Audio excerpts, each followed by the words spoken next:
बिस्मिल्लाहिर्रहमानिर्रहीम। अस्सलामुअलैकुम। मैं हूँ इकरा सलमान। आज मैं आपके लिए ईद स्पेशल डिज़र्ट की रेसिपी लेकर आई हूँ जो कि फिरनी है। खाने में बड़ी ही मज़े की लगती है और इसको बनाना भी बड़ा ही आसान है।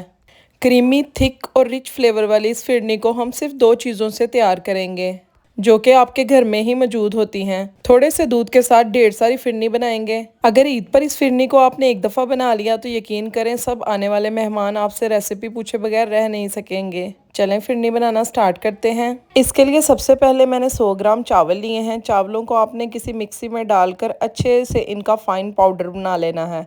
चावल आपने नए लेने हैं, ज़्यादा पुराने चावलों से फिरनी में स्मेल आएगी। चलें जी, ये देखें यहाँ पर मैंने इसका बड़ा ही ज़बरदस्त फाइन सा पाउडर बना लिया है। आप चाहें तो इन्हें स्ट्रेनर से छान भी सकते हैं।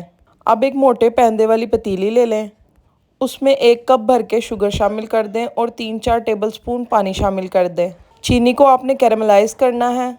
मीडियम फ्लेम के ऊपर आपने चीनी को पहले मेल्ट होने देना है। चम्मच को आपने चलाते रहना है 1 मिनट के लिए भी, चम्मच को हटाना नहीं।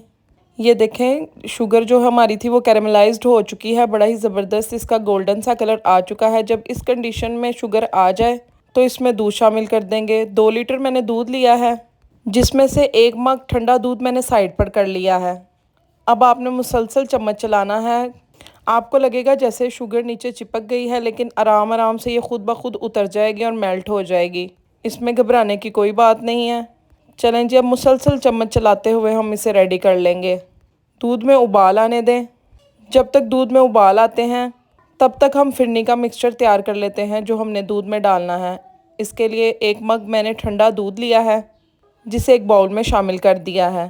अब जो हमने चावलों का फ़ाइन पाउडर बनाया था उसको शामिल कर देंगे।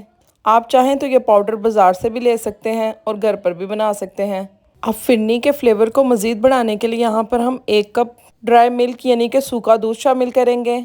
अब ड्राई मिल्क को चावलों का जो पाउडर है उसे अच्छे से मिक्स करेंगे ताकि इसमें कोई भी लम्स बाकी ना रह जाए। ये देखें बड़ा ही ज़बरदस्त मिक्सचर तैयार हो चुका है, इसमें कोई भी लम्स नहीं है। चलें जी, दूध को 3-4 उबाल आ चुके हैं। 3-4 उबाल आने के बाद मैं इस मिक्सचर को दूध में आहिस्ता आहिस्ता से शामिल करूँगी और साथ साथ चम्मच चलाती रहूँगी ताकि इसमें कोई भी किसी किस्म की गुठलियाँ ना बने। इसी के साथ साथ आपसे एक रिक्वेस्ट है, अगर आप मेरे चैनल पर नए हैं तो चैनल को सब्सक्राइब कर लीजिएगा। अगर आपको मेरी वीडियोस अच्छी लगती हैं तो इन्हें लाइक कर दीजिएगा। यह आप लोगों की तरफ से एक सिला होता है मेरी मेहनत का, so please like and subscribe. Medium flame के ऊपर ही आपने चम्मच को चलाते रहना है तब तक जब तक कि ये थिक ना हो जाए और इस पर बबल आना स्टार्ट ना हो जाए। मैं बार बार आपसे कह रही हूँ आपने चम्मच चलाना नहीं छोड़ना। तैयार तो ये 10 मिनट में हो जाती है लेकिन मुसलसल चम्मच चलाना पड़ता है। ये देखें यहाँ पर फिरनी माशाल्लाह से काफ़ी हद तक थिक हो चुकी है, लेकिन अभी भी इसको मज़ीद थिक करना है हमने। मैं आपको आगे चलकर बताऊंगी कि आपने इसको कितना पकाना है कि आपको लगे फिरनी रेडी हो चुकी है। ये फिरनी की वही रेसिपी मैंने आपसे शेयर की है जो कि बड़ी ही फेमस दुकानों पर मिट्टी के बर्तनों में डालकर बेची जाती है। अब आप देख सकते हैं फिरनी काफ़ी हद तक थिक हो चुकी है। अब 1-2 मिनट मज़ीद पकाने के बाद फ्लेम को मैं ऑफ़ कर दूँगी।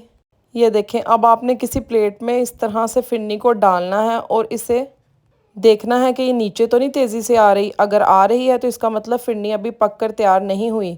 अगर एक ही जगह स्टे करेगी तो इसका मतलब फिरनी रेडी है। चलें जी, अब फिरनी को हम डिश आउट कर लेंगे। मेरे पास मिट्टी के बर्तन नहीं थे तो मैंने इन छोटी छोटी प्यालियों में इन्हें निकाल लिया है। इसके बाद इस पर बारीक कटे हुए बादामों से हम गार्निशिंग करेंगे।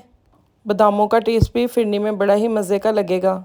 अब आपने इस रेसिपी को ट्राई ज़रूर करना है। मैं हमेशा आपके लिए वही रेसिपीज़ लेकर आती हूँ जो वाकई ही वर्क करें और जिनको ट्राई करते वक्त आपको किसी भी परेशानी का सामना ना करना पड़े।